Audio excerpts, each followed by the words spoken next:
It's my life. Lazy. It's my life. Okay, good morning mga kabataan. At this is your mom again para sa panibagong nating vlog. So, ito yung mga in-order natin from kung saan from Lazada, no? Yan. Sa Lazada to, galing natin, no? In-order natin ito. Ito yung mid pipe. Okay, nabuksan ko na siya kasi chinek ko na natin kung okay ba yung order natin, no? So, pakikita ko sa inyo. At siyempre, sa vlog na to, papakita ko sa inyo paano pagkakabit, no? Yan. So, sa isang magkakasama na lahat. Ito, kasama na pati yung spring, no? Kasama na rin yung spring. Ito yung tatawag na mid-link or mid-pipe para sa gitna. Para kasi itong papasok doon sa stock exhaust nung ating Ninja 400, no? Tapos itong kakabitan ng slip-on. Dito kakabit ng slip-on. Dito ating gagamitin yung spring, no? Slip-on. Yan. So, tapos to, pakikita ko sa inyo ang ating kakabit na bagong slip-on. Mag-slip-on lang tayo ngayon, no? Hindi tayo magpo-full exhaust. At dito sa video na ito ay papaliwanag ko din sa inyo bakit slip-on lang yung ating kakabit, no? So, dito sa package ng slip-on, narito na yung DB killer, which is ang ibig sabihin ng DB ay decibel meter, yung mga decibel yan, decibel lang galing sa decibel. Ito yung pag niligyan mo ito, magiging mababa yung decibel meter sa'yo, no? Hindi ganun kaingay, kumbaga. Unlike ng wala, pag hindi mo nilagyan, pwede mo kasi nilagyan, pwede mo lagyan. So kung hindi mo lalagyan, so napakaingay niya, siguro baka kakagat ang ating decibel. Pag wala nito, kakagat, lalampas siya ng 100, no? So kung meron ito, so kakagat din siya ng hindi siya lalampas ng 100, which is passing ng decibel meter, no? So, hindi mo kukontrol sa decibel. Yan. So, lagyan mo na.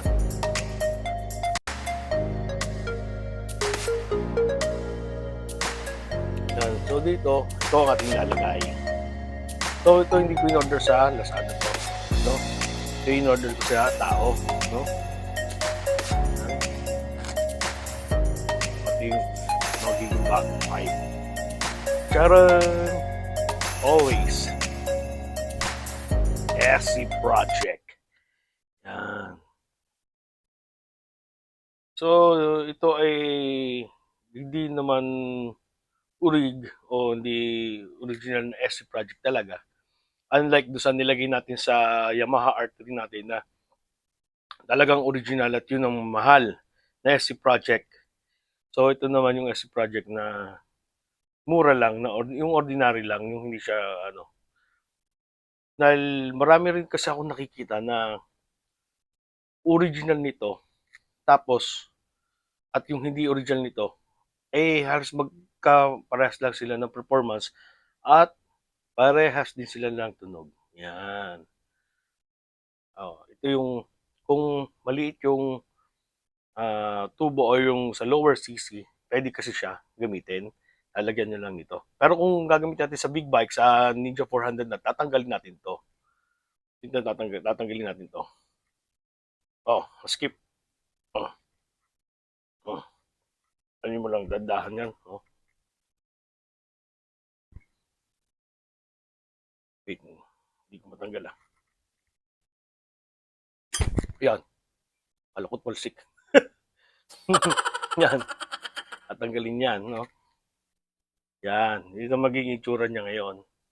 So, ito, gagamitan mo lang to kung gagamitin mo sa mga maliliit na, sa mga underbone, tapos yan, ito yung gagamitin mo. Kasi ito yung maliit. No? Isusuksok mo siya dyan, tapos suksok mo to sa stock exhaust ng maliliit na CC, mga underbone. Pero kung naka-big bike, hindi mo na kailangan ito. Hindi mo na kailangan ito. No? So, direct na siya agad dito. Direct na agad sa mid-link, which is ito magkakabit ng dalawa. Yan. Ito mag-shoot itong dalawang to. Yan. Yan ang magkakabit niya, no? Ayan. Pakikita ko sa inyo paano magkabit. Itong mid-link at ang ating bagong SC project. At pakikita ko sa inyo ang loob nito, no? So, parang hindi ata makita. Yun. So, yan. Malaman. Meron siya parang fiber, ganun, something dun sa loob. Yan. So, lagay lang natin to dito. Yan. So, meron pa din tayong kasama dito. Nandito pa sa loob ito. Isa pa rin to. So, wala na, no? Wala nang laman dito. Tabi na natin yan. So, ito yung loob nito. Ba mga kasama nito? Ito, hindi ko ba ito nabuksan? Hindi ko lang alam kung may kasama na rin itong spring. Ano, wala siyang kasama. Ay, yung may spring siyang kasama. So, siguro, mas maganda natin gamitin. So, dalawa na yung spring natin, no? Kasi pag bumili ka nung mid-link, meron na rin kasamang spring. Ito kasi pinaka magiging lock natin. No? Yan. Install natin ito. Yung yes, kasama na mayroon lock. Ito. Stainless yan. Para hindi mangalawang. No? Dapat na diyan. So, may kasama nito. Ito yung lock. Pero ito dito natin lalagay sa loob. Yan. Ang purpose nito is hindi magasgas yung ating exhaust, yung ating slip-on. Ito ilalagay dito. Parang nakaganto siya. Nakasuot siyang ganyan. Yan. Yun yung goma. Yun yung bawang ganong to. So, ating slip-on, hindi siya magagasgas, no? Yan ang purpose ito. Yan. Ito yung, at yun, meron palang extra pa, no? At dito, hindi lang pala spring yung nakalagay. Oh, may, kompleto na rin to. Galing. Oh, spring din to. Pero parang adjustable, no? Oh, pero maganda kasing gamitin yung ano. Basta, pag natanggal itong ganito, kasi natanggal to, pwede mong palitan to, pa-welding mo lang sa mga nag-stainless, no? So, kailangan tatago natin to. Para na natin magagamit to. Kasi matibay naman to sigurado. Yan. So, di ko lang maintindihan kung ano ating gagamitin. Pero, nasa sa inyo naman kung anong gusto nyo gamitin spring. Kung itong spring na to, nakasama na slip-on. O yung isa, para sa kasi siyang adjustable eh. Kaya siguro, pinakadamas na ito na ating gamitin, no? Yung kasama na mismo ng SC project. Yan.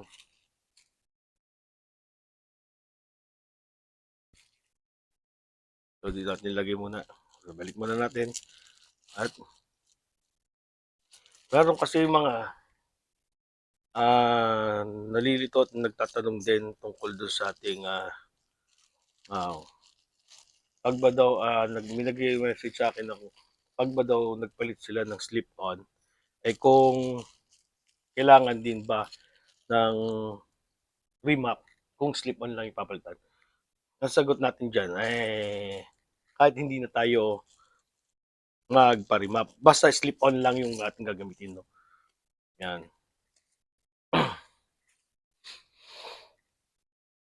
Alright guys, so explain ko lang sa inyo tungkol sa pag-remap. No? So, ang akin kasi.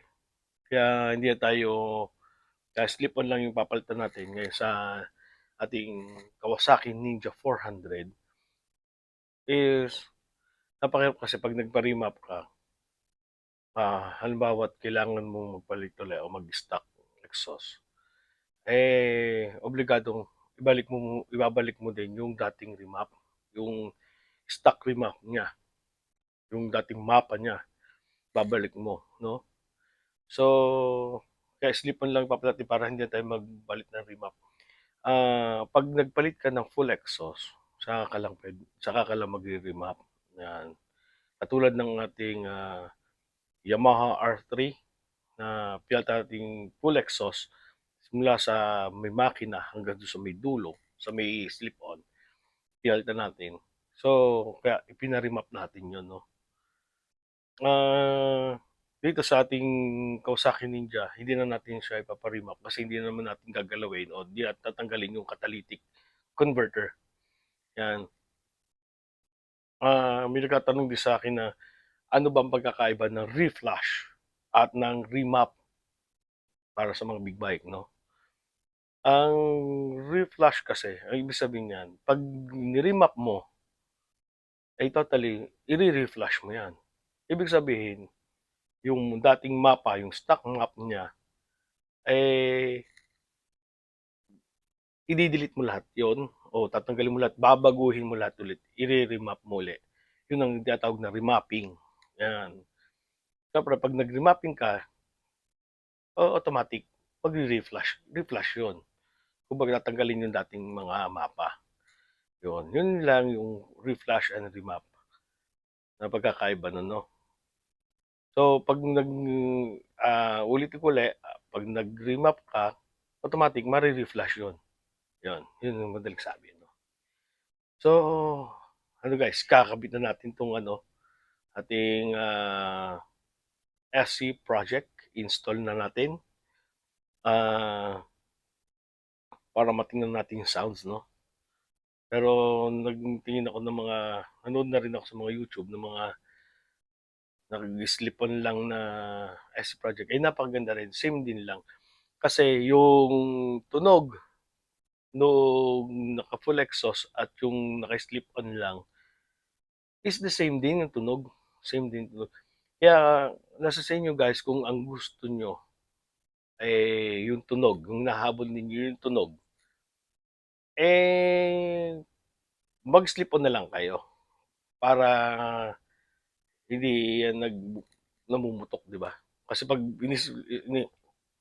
full exhaust mo ang iyong motor at hindi ka nakapagpa-remap, ay automatic kasi mamumutok talaga yan o magkakameron na ang backfire, tinatawag na backfire.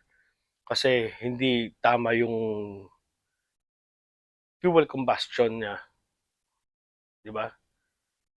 Yun ang ng pag hindi ka nagpa-remap at pag naka-full exhaust ka, no?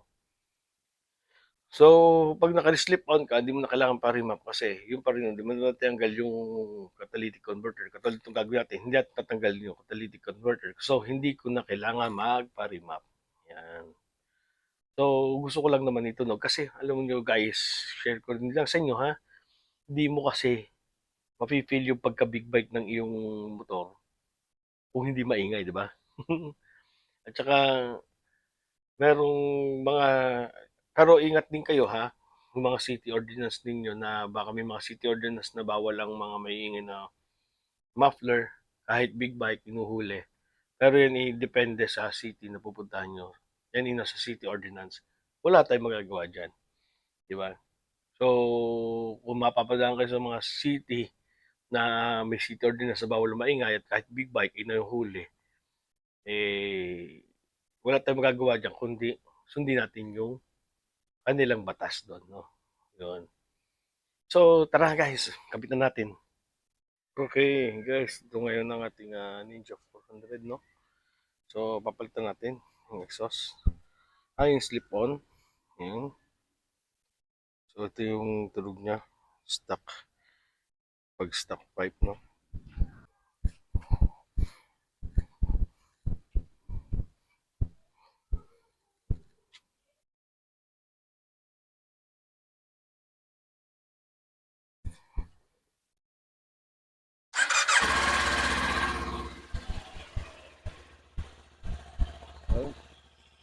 tulog na pag stop, no? Hindi na lang, baby. Patayin na natin kasi dahil may mga tulog pa. Dahil kababago lang, katatapos lang ng aming event kagabi dito. Kaya may mga balloons pa. Kaya may mga tulog pa. Kaya sagit lang natin pinatulog, no? So, papalitan natin to. Ngayon. Okay guys, simulan na natin to, no? Tatanggalin na.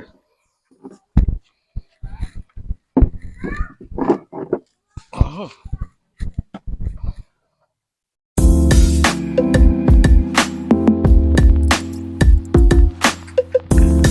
Tatanggalin natin to. Para mas madali natin.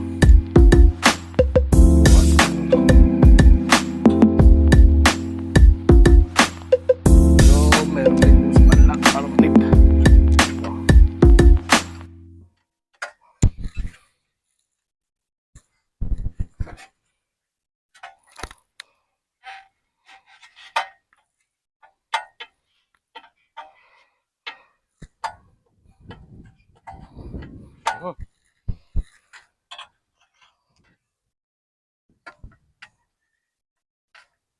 Yun.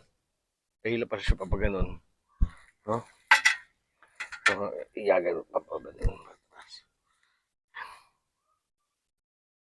Tagal natin itong cover. Isusunod na natin to.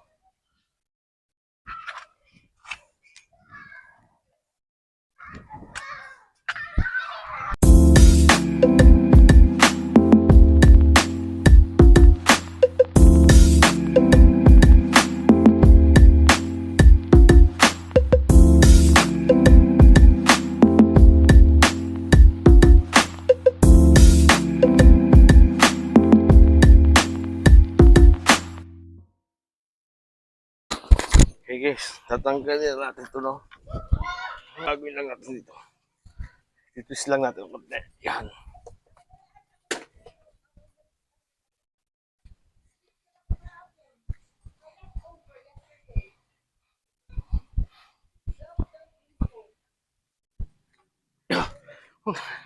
Bigat pa lang to. God, bigat pa lang to.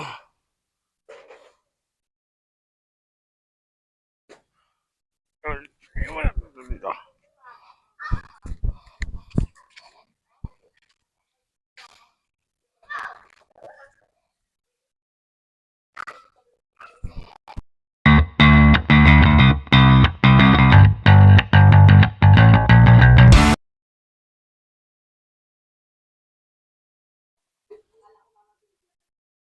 So ito na, sunod natin guys, no?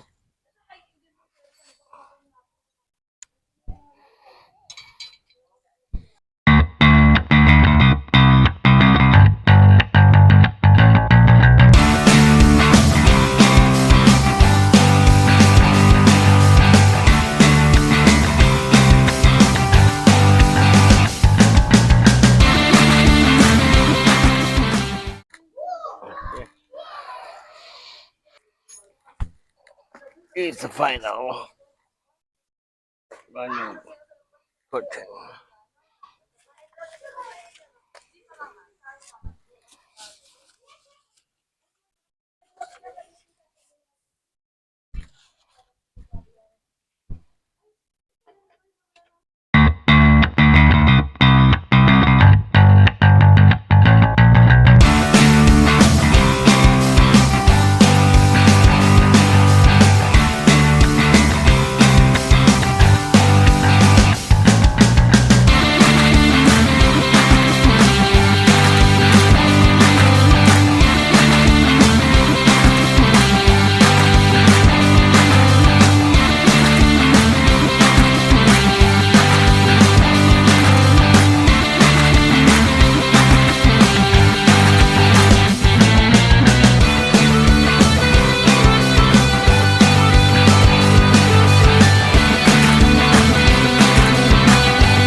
So yun guys, tapos na. Nakakabit na natin, no?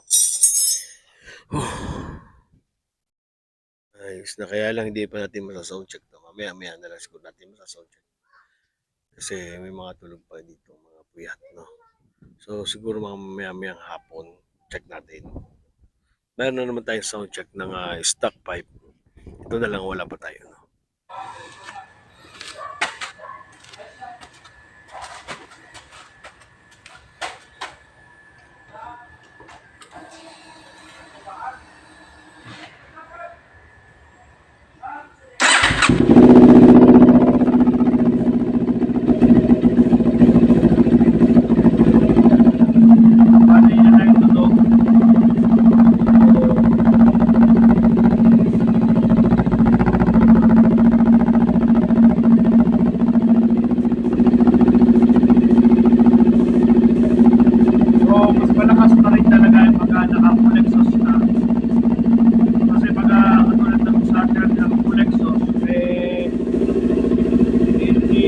Tayo magkakitigan, no?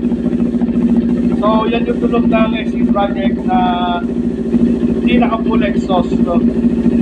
So mas maganda sa tainga pag hindi naka-full exhaust.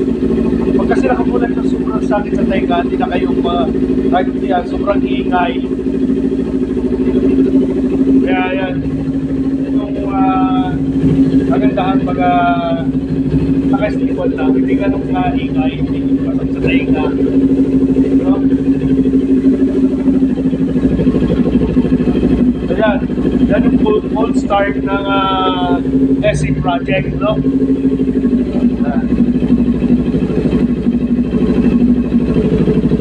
So habang tumatagal siya, humihina yung tunog niya. Habang humihinit siya, humihina yung tunog niya kasi nakasilipan lang tayo. Pero wala pa yung TV killer, no? Hindi ko na nilagyan ng TV killer kasi pag nilagyan mo ng TV killer, sobrang hina na rin ang tunog. Kaya yung ginawa ko, kaya ako nila na walang TV killer. Mas maganda pag walang TV killer.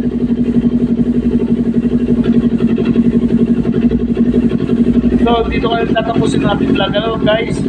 So shoutout nga pala sa A7 soap, no? Tapos mag-digital tayo, gagamitin natin ng AMS oil. So ating Media 400. Yung ating AMS oil galing kay Sir Red Gasop. Meron ang kanyang shop ay yung Red Tech Garage. Yan. So see you on my next vlog. Peace out. It's my life.